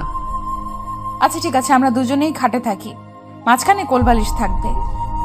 আচ্ছা ঠিক আছে বলে আমি খাটে একপাশে শুয়ে পড়লাম। সকালবেলা ঘুম ভাঙতেই আমার বুকে ভারী কিছু একটা অনুভব করলাম। চোখ খুলে দেখি ইভা আমার বুকে মাথা দিয়ে শুয়ে আছে। তখন যে আমার কি ভালো লাগছিল তা বলে বোঝাতে পারবো না। এই প্রথম ইভার আমার এত কাছে এসেছে। নিজের অজান্তেই ইভাকে আমি জড়িয়ে ধরি। কখন যে আবার ঘুমিয়ে গেছি বলতেই পারিনি। ইভার ডাকে আবার ঘুম ভাঙলো আমার। ইভা একটা মুচকি হাসি দিয়ে বলল, এখন আমাকে ছাড়বে নাকি এইভাবে জড়িয়ে ধরে রাখবে? ও সরি, এই যা খেলাম একটা বাস। কেন? যখন ঘুমিয়ে গেছিলাম। লজ্জায় এখন আমার মাথা কাটা গেল। ইভা ফ্রেশ হয়ে এসে আমার দিকে তাকিয়ে মুচকি একটা হাসি দিল। আমি পুরো লজ্জায় শেষ হয়ে গেলাম। যাও, আর লজ্জা পেতে হবে না, ফ্রেশ হয়ে এসো। মা কয়েকবার ডেকে গেছেন নাস্তা করার জন্য। আমি বিছানা হতে উঠে ফ্রেশ হতে চলে গেলাম। ফ্রেশ হয়ে এসে ইভার সাথে নিচে গেলাম। আমি আর ইভাই শুধু খেতে বসেছি। মনে হয় অন্যরা খেয়ে ফেলেছে। কি দুলা ভাই, আপু কি রাতে ঘুমাতে দেয় না? সকালবেলা এত ঘুমান। সময় তুই চুপ করবি? আর তুই কলেজে যাসনি কেন? আজকে দুলা ভাইয়ের সাথে ঘুরতে যাব। আচ্ছা ঠিক আছে, বিকালের দিকে যাব। না, দুলা ভাইকে এখন শপিং এ নিয়ে যাব, কিছু কেনাকাটা করে তারপর বিকাল দিকে ঘুরতে যাব। খাইছে রে আমারে, এই মেয়েকে নিয়ে মার্কেটে গেলে তো আমার পকেট পুরো ফাঁকা করে দিবে। বিয়ে করলে এই এক জ্বালা, শ্বশুর বাড়ি গেলে শালা শালিকা পকেট পুরো ফাঁকা করে ফেলে। লজ্জায় কিছু বলাও যায় না। যারা বিয়ে করেছেন তারা এই বিষয়ে আমার থেকেও বেশি জানেন। দুপুরের দিকে সুমাকে নিয়ে মার্কেটে গেলাম। সুমা শুধু ঘুরে ঘুরে দেখে, কিছুই পছন্দ হচ্ছে না। অবশেষে 2টা জামা নিল। আমিও ইভার জন্য পছন্দ করে একটা নীল শাড়ি কিনলাম। বিয়ের পর কিছুই দেইনি মেয়েটিকে, কোনোদিন কিছু চাইও নি মেয়েটি। সুমাকে নিয়ে একটা রেস্টুরেন্টে গেলাম। লাঞ্চ করে বাসায় চলে আসি। আমি রুমে গিয়ে দেখি ইভা শুয়ে আছে। আমি শাড়ির প্যাকেটটা খাটে রেখে ফ্রেশ হতে গেলাম। ফ্রেশ হয়ে এসে দেখি ইভা শাড়িটা দেখতেছে। শাড়িটা কি আমার জন্য এনেছো? না, এটা রিক্তার জন্য কিনেছিলাম। তুমি যেহেতু প্যাকেটটা খুলে ফেলেছো তাহলে তুমি রেখে দাও। মিথ্যা বললাম, সত্যিটা তো আপনারা জানেন। ইভা ছলো ছলো চোখে আমার দিকে তাকিয়ে আছে। মনে হয় এখনই বৃষ্টি নামবে, তাই আমি আর কিছু না বলে রুম থেকে বেরিয়ে যাই। বিকালে সুমা আর আমি ঘুরতে যাব। ইভাকে বললাম আমাদের সাথে যাবে কিনা। ইভার নাকি ভালো লাগছে না, তাই যাবে না। আমি সুমাকে নিয়ে একটা নদীর পাড়ে গেলাম। সেখানে কিছুক্ষণ ঘোরাঘুরি করি। সুমা বায়না ধরল ফুচকা খাবে, তাই রাস্তার পাশে একটা ফুচকার দোকানে দাঁড়াই। সুমা ফুচকাওয়ালা মামাকে বেশি করে ঝাল দিতে বলল। সুমা 2টা ফুচকা খেয়েই ঝালে কাতরাতে লাগলো। পানি পানি দুলা ভাই, পানি। মামা পানি দেন। মামা পানি তো শেষ। কি বলেন, ফুচকা বেচেন আর পানি রাখেন না? বলে আমি দোকানের দিকে হাঁটা দিলাম পানি আনতে। আমি পানি নিয়ে এসে দেখি সুমা নাই। মামা, সুমা কই গেছে বলতে পারবেন? আপাকে কয়েকটা ছেলে জোর করে এদিকে টেনে নিয়ে গেছে। আমি আর সেখানে দেরি না করে দৌড়ে সেদিকে গিয়ে দেখি সুমাকে একটি ছেলে টেনে হিসড়ে নিয়ে যাচ্ছে, সাথে আর 3টা ছেলে। আমি দৌড়ে গিয়ে সুমার হাত ধরে টেনে নিয়ে যাচ্ছিল যে ছেলেটা, তাকে পিছন থেকে কষে একটা লাথি মারি। সাথে সাথে ছেলেটি ছিটকে সামনে পড়ে যায়। সুমা দৌড়ে এসে আমার পাশে দাঁড়ালো। কে রে শালা তুই? তোর বাপ, বলেই কোমর থেকে বেল্টটা খুলে দেয়। উদম কেলানি। আমার মায়ের দেখে বাকি 3টা দেয় ভূদৌড়। মারতে মারতে আধা মরা করে। যা, তোকে আর ছেড়ে দিলাম। নেক্সট টাইম আমার বোনের দিকে চোখ তুলে তাকালে তোর চোখ আমি তুলে নেব। তোকে আমি দেখে নিব। আগে তো তুই সোজা হয়ে দাঁড়া, তারপর তো দেখবে। ছেলেটি চলে গেছে। আমি সুমার দিকে তাকিয়ে বললাম, ছেলেটি কে ছিল আর তোমাকে এভাবে টেনে নিয়ে যাচ্ছিল কেন? আসলে দুলাভাই ও রকি আমাদের কলেজেই পড়ে, আমাকে প্রতিদিন ডিস্টার্ব করে, আরও আজে বাজে কথা বলে। তার জন্য এখন আমি কলেজেই যেতে পারি না। তুমি আমাকে বা বাসায় আগে বলনি কেন? ভয়েও খুব খারাপ ছেলে, পরে যদি আমাদের পরিবারের কোনো ক্ষতি করে। আচ্ছা, এখন বাসায় চলো, সেটা পরে দেখা যাবে। আর শোনো, এসব বাসায় বলার দরকার নেই, অযথা টেনশন করবে সবাই। আমিও এটাই ভাবছিলাম। আচ্ছা হয়েছে, এখন চলো। তারপর সুমাকে নিয়ে বাসায় চলে আসি। রাতে বাইজিৎকে কল করে রকির ব্যাপারে সব জানতে বলি। আজ রাতেও একই খাটে থাকি। মাঝখানে কোলবালিশ রেখে সকালবেলা ইভার ডাকে ঘুম ভাঙে। আমি বললাম, কি হয়েছে, এত সকালে ঘুমটা ভাঙালে কেন? মা ফোন করেছিল, বাবার শরীরটা নাকি ভালো না, তাই আমাদেরকে বাসায় চলে আসতে বলল। কি হয়েছে বাবার? তেমন কিছু না, রাতে নাকি প্রেশারটা একটু বেড়ে গেছিল। আচ্ছা তুমি রেডি হয়ে নাও, আমরা এখনই চলে যাব। আচ্ছা তুমি ফ্রেশ হয়ে আসো, আম্মু নাস্তা রেডি করছে, খেয়ে চলে যাব। আমি ফ্রেশ হয়ে নাস্তা করে শ্বশুর শাশুড়িকে সালাম করে সুমার কাছে যাই। শোনো, একদম ভয় পাবে না, যদি কোনো সমস্যা হয় তাহলে আমাকে জানাবে। ঠিক আছে দুলাভাই। তারপর আমি আর ইভা বাইকে করে বাসায় চলে আসি। আমি মাকে বললাম, মা বাবা কই? বাবার কি হয়েছে? তেমন কিছু না, রাতে প্রেশারটা একটু বেড়ে গেছিল, এখন ঠিক আছে, তাই অফিসে গেছে। এই শরীর নিয়ে তুমি বাবাকে অফিসে যেতে দিলা? তুই জানিস না তোর বাবা কিরকম, আমার কথা কখনো শুনে? আচ্ছা, আমি রুমে গেলাম। বলেই রুমে চলে আসি। বিকালবেলা বন্ধুদের সাথে আড্ডা দিতে শিমুলতলি গেলাম। কিরে, শ্বশুরবাড়ি হতে চলে আসলি যে? তোদেরকে ছেড়ে ভালো লাগছিল না, তাই চলে আসলাম। আচ্ছা শুন, রকি ছেলেটার ব্যাপারে খোঁজ নিয়েছিলাম। ছেলেটা তেমন ভালো না, বাবা কোটিপতি, তাই ছেলে যা ইচ্ছে তাই করে বেড়ায়। আরও একবার যা বলে তা করেই ছাড়ে। আচ্ছা বাদ দে এসব। মিমের কি খবর? মিমের কথা আর বলিস না, শুধু প্যারা দেয়। বিয়েটা কর, তারপর বুঝবি প্যারা কাকে বলে, কত প্রকার ও কি কি। বন্ধুদের সাথে আরো কিছুক্ষণ আড্ডা দিয়ে রাতে বাসায় আসি। কলিং বেল দিতেই ইভা এসে দরজা খুলে দিল। তুমি ফ্রেশ হয়ে এসো, আমি খাবার রেডি করছি। আচ্ছা। আমি ফ্রেশ হয়ে এসে ডিনার করলাম আর ইভাকে বললাম, বাবা কোথায়? বাবা মা রুমেই আছে।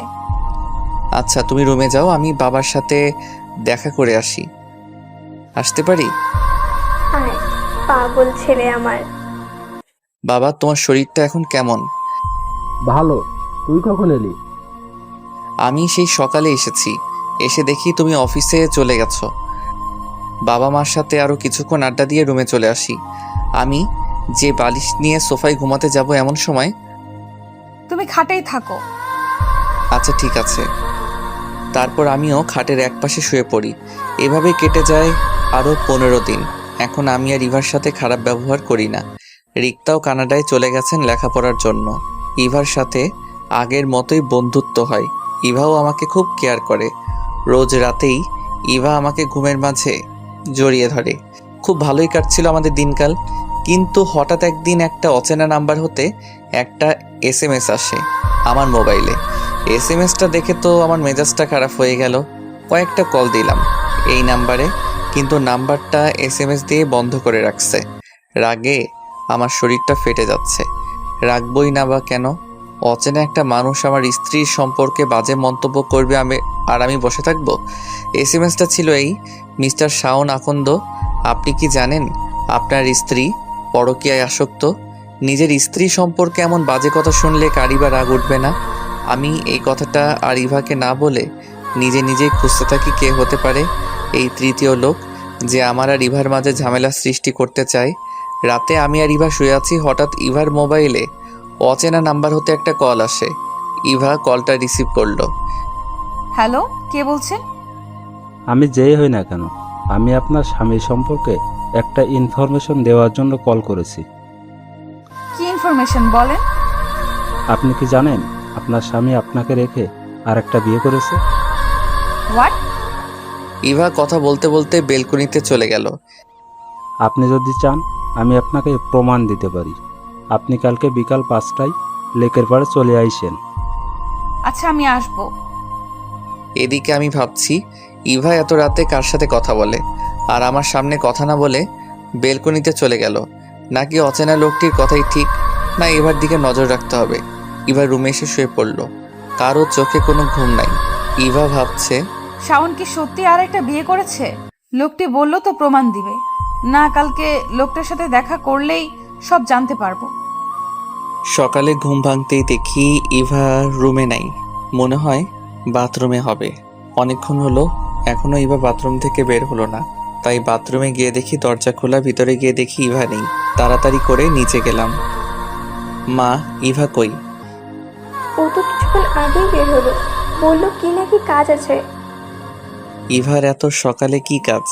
আচ্ছা ঠিক আছে, তুমি নাস্তা রেডি করো। রুমে গিয়ে দেখি মোবাইলে সেই নাম্বার থেকে একটা SMS আসছে। তাড়াতাড়ি করে SMS-টা ওপেন করি। কি শাওন সাহেব, আমার কথা কি এখনো বিশ্বাস হয় না? তাহলে আজ বিকাল 5টায় লেকের পাড়ে চলে আইসেন, তাহলেই সব দেখতে পারবেন। SMS-টা দেখে আমার মাথাটা পুরো আউলিয়ে গেল। কি হচ্ছে এসব আমার সাথে? এদিকে ইভা সকাল সকাল বাসা থেকে বের হয়ে গেছে রিক্তার খোঁজ নিতে। আজ কয়েকদিন হয়ে গেল রিক্তাকে দেখছি না। না, আজ রিক্তার খোঁজ নিতেই হবে। আমাকে জানতেই হবে রিক্তা কোথায়। আর রিক্তা ছাড়া তো আর শাওনকে কোনো মেয়ের সাথে দেখিনি। ইভা রিক্তার খোঁজ নিয়ে জানতে পারে রিক্তা দেশের বাইরে চলে গেছে লেখাপড়ার জন্য। ইভা মনে মনে ভাবে, রিক্তা যদি দেশের বাইরেই চলে যায় তাহলে শাওন কাকে বিয়ে করলো আর কে হতে পারে? না, লোকটির সাথে বিকেলে দেখা করতেই হবে। যেই হোক, বিকেলে লোকটির সাথে দেখা করলেই তো জানতে পারবো। ইভা বিকেল 5টায় লেকের পাড়ে অচেনা লোকটার সাথে দেখা করতে যায়। অচেনা লোকটি ইভার হাতে কয়েকটি কাগজ দেয়। শাওন কি করে পারলো এটা করতে? আমার কথা একবারও মনে হলো না। ছেলেদের মন কখন কি চায় কে জানে। এখন প্রমাণ হলো তো, আমি এখন আসি। অচেনা লোকটি চলে গেল। ইভা দাঁড়ানো থেকে দপাস করে বসে পড়লো। আর এসব কিছু শাওন আড়ালে দেখে আসছে। কি হলো ইভার? আর ইভার হাতে কিসের কাগজ? আর এই লোকটি বা কে? যাই হোক, আগে এই অচেনা লোকটিকে ধরতে হবে, তাহলেই সব জানতে পারবো। আমি বাইজিৎ আর তানিমকে ফোন করে আসতে বলি, আর আমি লোকটি পিছু নেই। কিছুক্ষণ পর বন্ধুরা আসলে সুযোগ বুঝে অচেনা লোকটিকে ধরে ফেলি। 3 বন্ধু মিলে অচেনা লোকটিকে ইচ্ছে মতো কেলানি দেওয়ার পরে লোকটি মুখ খুলল। আমি রকির লোক, রকি আমাকে পাঠিয়েছে। ইভাকে কিসের কাগজ দিয়েছিস বল? আপনার আর রিক্তার জাল কাবিননামা আর কিছু ছবি। আমি বাইজিতের দিকে তাকিয়ে বললাম, অনেক রাত হয়েছে, তোদের যা ইচ্ছা কর, তারপর পুলিশে দিয়ে দিস। আচ্ছা, আমরা সব ব্যবস্থা করছি, তুই যা। আমি রাত 10টায় বাসায় ফিরি। দরজায় কলিং বেল দিতেই মা এসে দরজা খুলে দেয়। আমি যেই ঘরে ঢুকবো ঠাস ঠাস করে 2টা থাপ্পড় বসিয়ে দেয় মা। তুই এক্ষুনি বাসা থেকে বেরিয়ে যা, তোর মতো কুলাঙ্গারের এই বাসায় জায়গা নেই। মা, আমি কি করেছি বলবে তো? কি করেছি মানে? তুই জানিস না তুই কি করেছিস? মা, আমি সত্যিই জানি না। তুই ইভাকে রেখে আরেকটি বিয়ে করিসনি, তোর জন্য আজকে আমার মেয়েটি কাঁদতে কাঁদতে বাসা থেকে বের হয়ে চলে গেছে। মা, আমি সত্যি বিয়ে করিনি, এটা আমাকে ফাঁসানো হচ্ছে। আমাকে আর মিথ্যে বলতে হবে না, আমি নিজ চোখে দেখেছি। তুই এক্ষুনি বাসা থেকে বেরিয়ে যা। মাকে আর বুঝিয়ে লাভ নেই, আমি জানি মা আমার কথা কখনো বিশ্বাস করবে না। তাই বাইকটি নিয়ে বেরিয়ে পড়ি। গন্তব্য ইভাদের বাসা। প্রায় 11টায় ইভাদের বাসায় যাই। দরজার কলিং বেল দিতেই শাশুড়ি আম্মা দরজা খুলে দেয়। শাওন, তুমি ভিতরে আসো। মা, ইভা কই? রুমে আছে, যাও তুমি। যাক, এই বাড়িতে মনে হয় জানে না, তাই জামাই আদর করতেছে। আমি ইভার রুমে গিয়ে দেখি ইভা রুমে নাই। কিছুক্ষণ পর ইভা ওয়াশরুম থেকে বের হয়ে আমাকে দেখে বলল, তুমি কেন এসেছো? এখনই আমার রুম থেকে বেরিয়ে যাও। আমার বউটা দেখি আমার সাথে রাগ করছে। ছুবে না তুমি আমাকে। বলেই এক ধাক্কা দিয়ে আমার থেকে নিজেকে ছাড়িয়ে নিল। কি ভুল করেছি আমি, বলবে তো আমাকে? আমার সাথে কেন আইসিস? রিক্তার কাছে যা না। ও নাকি রিক্তা এখন নেই বলে আমার কাছে আইসিস দেহের স্বাদ মেটাতে।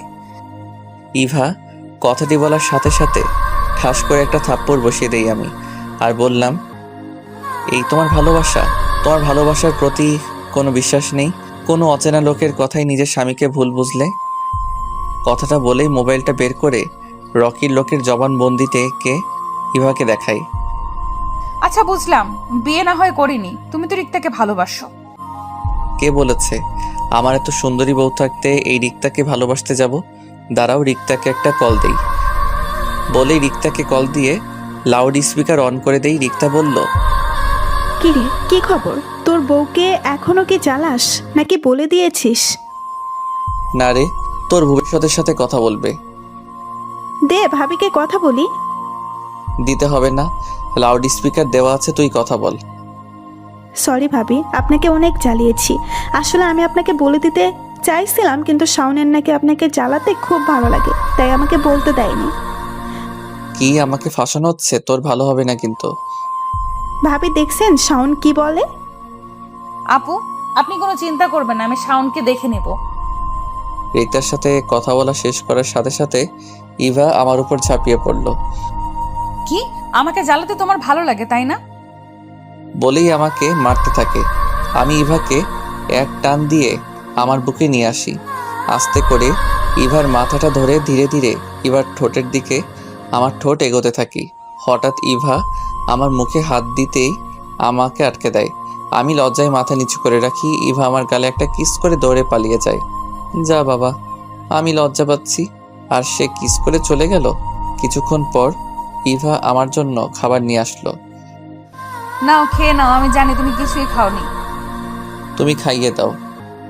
আচ্ছা হা করো।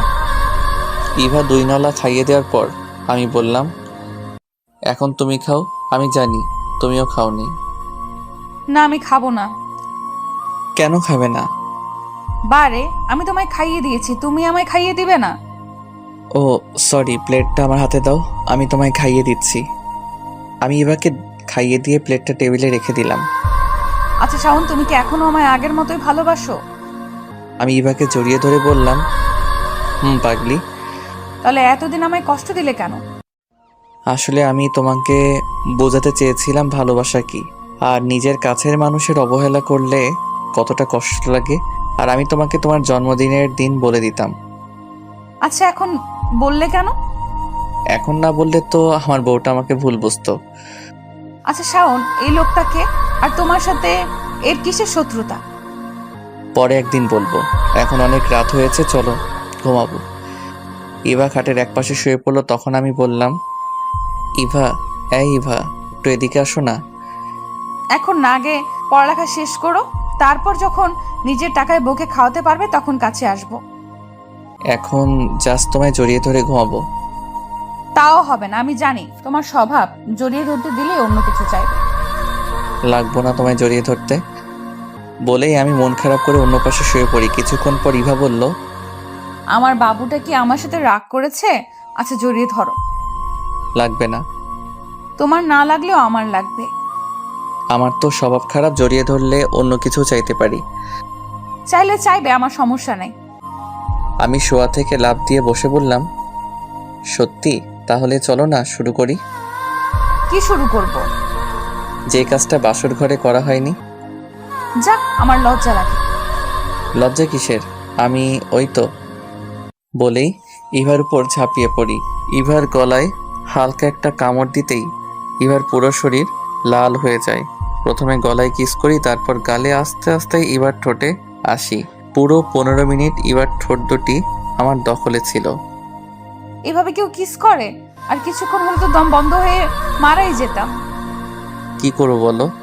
এত বছরের জমানো ভালোবাসা একেবারে পুষিয়ে নিলাম। তাই বলে এতক্ষণ? আমি তো আর পালিয়ে যাচ্ছি না। আচ্ছা চলো আবার শুরু করি, আমার না খুব ভালো লেগেছে। এখন ইভার শাওন হারিয়ে গেছে এক অজানা সুখে। এতদিন পর তাদের ভালোবাসা পূর্ণতা পেল।